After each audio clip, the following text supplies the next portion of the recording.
Man, if this movie doesn't emphasize the point that war sucks, then I don't know what will.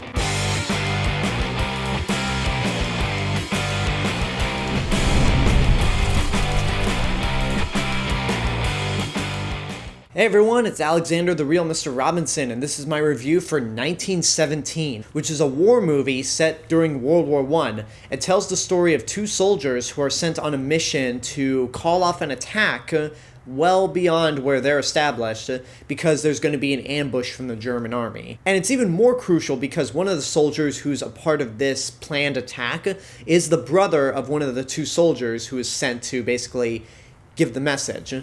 And that's all you need to know. I can't speak for everyone, but when I saw the trailer for this movie, I was pumped. The trailer for this movie looked tense, it looked horrifying, it looked like it was gonna do for World War I what Dunkirk from Christopher Nolan did for World War II. And above all else, this is directed by Sam Mendes, who's made movies like American Beauty, Revolutionary Road, and he made what is my favorite Daniel Craig Bond movie, Skyfall. But then he also made my least favorite Daniel Craig movie, Spectre, but can't all be hits. But regardless of how I feel about Spectre, A, I am still looking forward to No Time to Die, and B, that didn't ruin my excitement for this movie here, 1917. And after watching this movie, holy crap, this is an intense film right here. This truly is a World War I simulator in the same way that Christopher Nolan's Dunkirk was a World War II simulator. And for those of you who are thinking I'm saying that in a negative light, I am not. I absolutely adore Dunkirk. I think it's Christopher Nolan's best movie since Inception.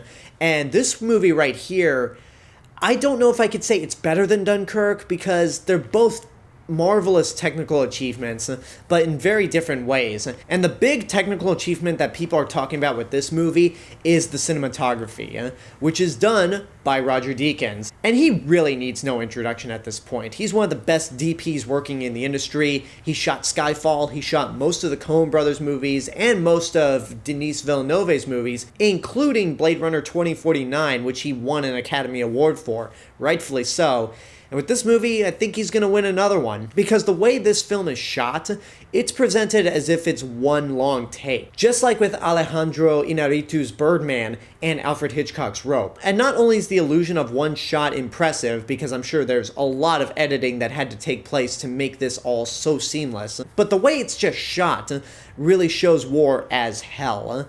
Because the movie is supposed to simulate one whole shot, it feels like you are this mysterious third man accompanying these two soldiers on this mission, and you go through the exact amount of hell that these guys go through, and after a while, you just want it to be over. One thing I will give this movie that makes it slightly better than Dunkirk, at least in this department, are the characters.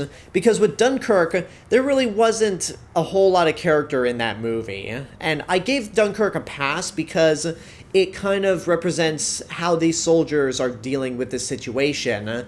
So there's really not a whole lot of time for character development. With this movie, the focus is only on two guys. You really get to know them. You get to understand their motivations, their backstory. And by the time the movie ends, there's a lot of emotion with the events that happen, and the two actors they have here really managed to pull it off tremendously. You do have some more iconic actors in this movie like Mark Strong, Colin Firth, and Benedict Cumberbatch, but your two leads here, Dean Charles Chapman and George MacKay, really sell this movie, and without their performances and just their endurance to go through the hell they're thrown at, I don't think this movie would have been as impressive. Like, the one shot may have been a gimmick if it wasn't for these two guys. And I mentioned the editing. This is edited by Lee Smith, who actually won an Oscar for Best Editing for Dunkirk, of all things. And it seems like if anybody out there wants to make a war simulator, Lee Smith is the guy you go to if you want a fantastic editor, because he managed to make both Dunkirk and this movie as intense as possible, as I said beforehand. And it's a very well-paced movie. There's never a point where it actually drags. The only times you ever watch this movie thinking to yourself, please let it end, please let it end, is just in the fact that you feel like you're in the middle of the action and you just want this to end. You want to go back to a peaceful life and get out of this war hellhole. To be honest, I don't have anything negative to say about this movie. When the worst thing I could say about going to see this movie is the fact that the ArcLight Theater in Santa Monica could not validate my parking ticket, that is an accomplishment for the movie itself.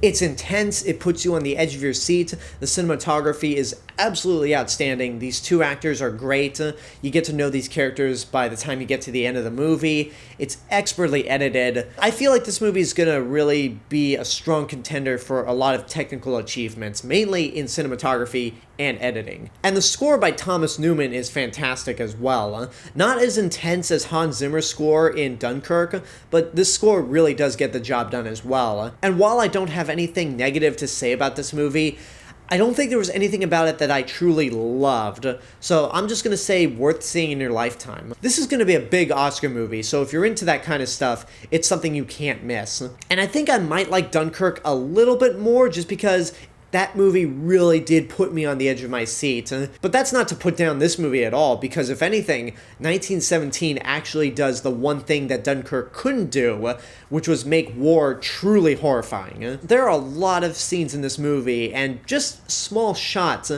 that make your skin crawl, and paints a clearer picture than ever that war is hell. So again, I might like Dunkirk a little more, but this movie here, excellent. And there you go, that's my review for 1917, and now I want to know what you guys think about the movie. If you've seen it, what did you think? Which one do you prefer, 1917 or Dunkirk? Whatever the case may be, let me know in the comments below. And until next time, I hope you enjoyed this review. Don't forget to subscribe to the channel, give this video a like, leave a comment, support my Patreon page, follow me on social media, and until then, this is the real Mr. Robinson telling you there's only one.